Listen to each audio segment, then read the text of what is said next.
I've photographed migrants to presidents to my family.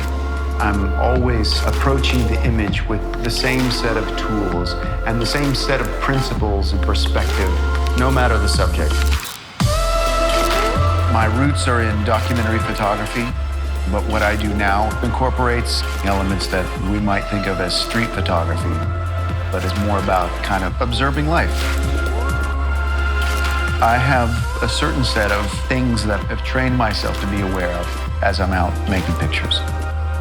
Noticing the light, looking for interesting backgrounds, anticipating certain movements, observing foreground to background so that when the time comes to actually make the picture, I'm not overthinking. I'm open to that moment happening, to that magic happening in the frame.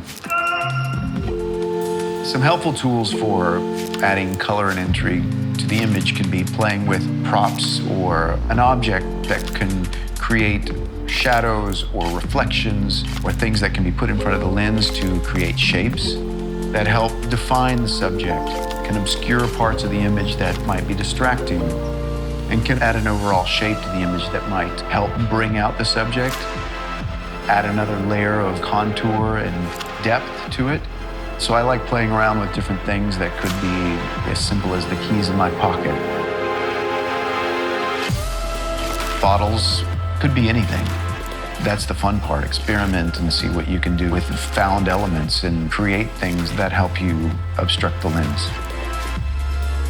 I play with a lot of the in-camera tools that help shape the image and add a little bit more of my character, my color palette, the contrast that I want to have.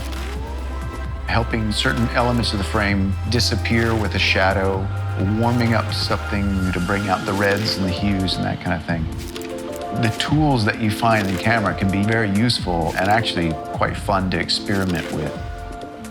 What I'm looking for when I'm photographing a subject, yes, there's the color and the light and the shadow and the angle, but I want to feel something when I see an image. I want to react to it. I want to connect with it. The way to get to that is having this tool that's accessible and not getting too bogged down in the idea of the perfect composition and all of the tools that may be available, but simplifying, observing, noticing very basic things of background and foreground, and then looking for that thing that connects you to the subject.